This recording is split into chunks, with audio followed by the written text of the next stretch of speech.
The Sun's political editor, who also knows I'm steaming angry. Jack Elsom, good afternoon. Good afternoon, Jeremy. I am, honestly, you've been busy. I cannot, in my head, understand what is happening to this country. The Bob Vylan thing, have you heard the breaking news in the last 10 minutes? Donald Trump's only been up an hour, and punk band Bob Vylan have had their US visas revoked. So no tour for them. Great, because of their hateful tirade at Glastonbury. This just announced by the US Deputy Secretary of State, Christopher Lando. Our own bleeding government, Jack Elsom, nada, nothing, because it's not far right. It's outrageous. Well, like you said, Donald Trump's probably only just got up in the past few minutes, and he's already banned this hateful duo from coming to the United States, whereas our national broadcaster decides to promote them on the airwaves. Absolutely disgusting stuff. I think to the Prime Minister's credit, he has actually said that it was not acceptable whatsoever and has seemed to force a concession out of the BBC, a grovelling apology. But I think people now, despite the fact they seem to have rode back from this and are coming with their tails between their legs, are just thinking, how on earth did it happen in the first place? You know, Bob Vylan, I've never heard of this pretty ridiculous punk duo before. It's not my kind of music anyway, and even if it was, I don't think I'd be as foolish as the people were at Glastonbury to be chanting these horrible anti-Semitic chants. But even so, I just think that people will think, how on earth would it be promoted on the BBC? And I think the other thing, and I think the other thing, Jackie, is that the two words I thought of was Lucy Connolly. I don't condone what Lucy Connolly. I know the Sun's behind her, and so am I. But I don't condone in any way what she said about the Muslim community. I understand her frustration, but surely there's about a tweet. It's about education. She is languishing in jail, and that piece of crap who can be that spiteful and incite and say stuff that is anti-Semitic. And we get back to the point, right? That is two-tier. Good for the Prime Minister-ish for coming out and saying it.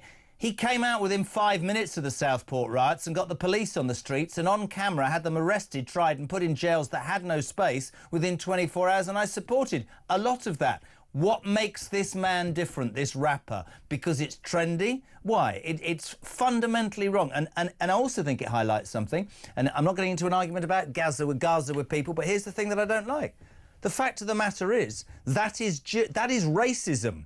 Why do we not in this country understand that anti-Semitism is as abhorrent as apparently Islamophobia is? But no, apparently not. And I think it's vile. I think he should be locked up, but he won't be, will he? But this is why people will be totally disgusted by this, because you can have a rap duo take to the world's biggest music festival to be live streamed on arguably the world's biggest broadcaster in the BBC, and can effectively call for the deaths of millions of people in an armed forces which is almost entirely exclusively made up of Jewish people, and have absolutely no repercussions in terms of state reprisals. And yes, finally, it's great to see the US visas have been revoked by the United States. But in terms of the comparison to people like Lucy Connolly, who was admitted in the moment of madness, she did a tweet, and like you said, got 32 months in jail for it, and has had all appeals chucked out. And people will look at this and go, how on earth is this anything but two-tier justice in this country? And what started out as I would say, a fringe movement, two-tier people seem to be almost consigned to the fringe of the internet, has now become totally mainstream because of examples like this. And it doesn't do anything to help the confidence in the judiciary in this country.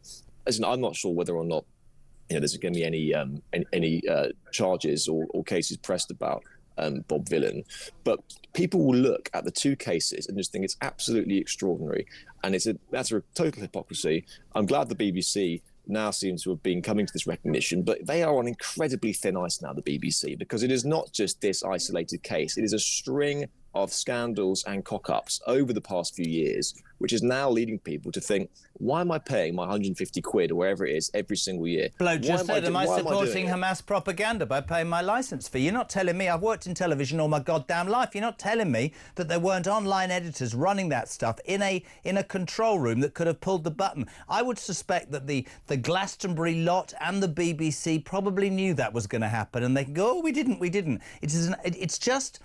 For me... But they clearly knew that something bad was happening, because up on the screen popped a little disclaimer saying, please be warned about some discriminatory language. Absolutely. If you know it's discriminatory, take it down. Absolutely. And the thing that I always think, and this is why, you know, we're so close, the Sun and all that, because for me, the same thing to say to people like that is, the BBC is a prime example.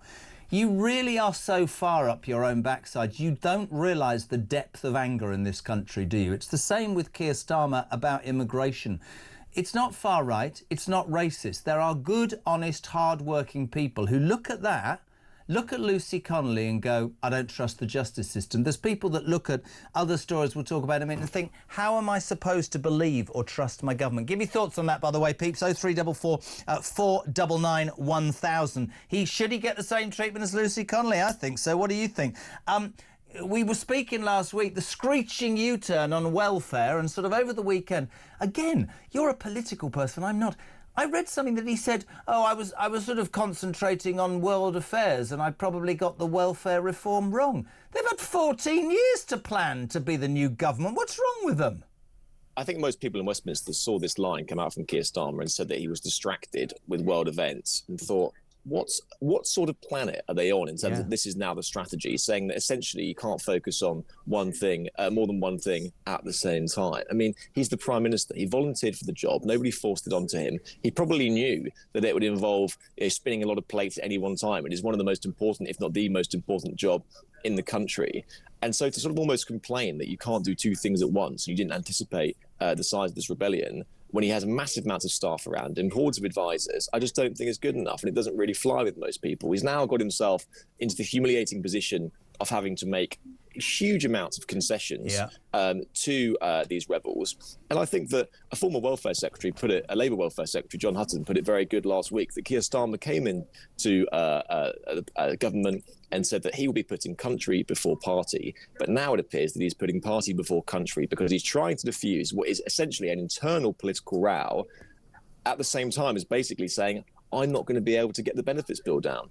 You know, it was going to make £5 billion of savings with this package, the original package. And that wasn't even enough. Hardly anything. That wasn't even enough. It's a drop in the ocean when you think the sickness benefits alone are going to rise to £100 billion by the end of the decade. He's now basically shaved £2.5 billion off that to placate the rebels, and still some people on his left flank are saying that is not enough. And so you get the sense, the overwhelming sense now, that Keir Starmer is not in control of this majority. He's got 160-seat majority, but it is a 160-seat majority in name only. Well, I was going to say to you, I just said to James Price, Matthew Talbot, who is my favourite lefty, the only one I have on the show, said genuinely on another station on election night, he said, this is as good as it gets. He's never liked him. He doesn't think he's a political animal. He says, whatever you lot say, you know, he's an advisor, whatever you lot say about they don't change leaders, he's a dead man walking. He said, this is just the last case of how completely inept Keir Starmer is. But actually, what's frightening is what could come next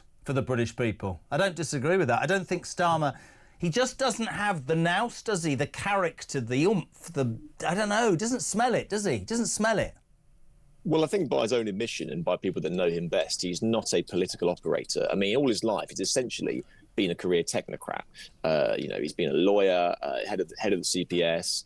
He was very loyal in terms of leading the opposition, and often people around him get the credit for him essentially eschewing the left of his party to the fringes and essentially taking control of it. The problem is that, yes, you know, you can be across the details, and no one's going to ever criticise someone for being a details man, but you also need that big, overarching one vision to tell the country a story of exactly where you think you are going and why you are doing the difficult things that you have to do, but also the political antennae to spot problems, to spot bear traps, so you don't keep ending up with egg on your face, as he's done now. And not just with this. It's been about 4 major U-turns in a few weeks alone. And you watch when it comes to winter fuel or grooming gangs. You watch the farmers will be next. Jack, you watch the farmers will be next. Just final story, the migrant nonsense continues. I just wanted to ask you, this is an Albanian burglar with almost 50 convictions has been allowed to stay in the UK after a judge found that his crimes were not extreme enough. Zenel Beshi's serious and prolific offender, saw him jailed in Italy for 6 years, but we felt that was enough and he wasn't a serious threat.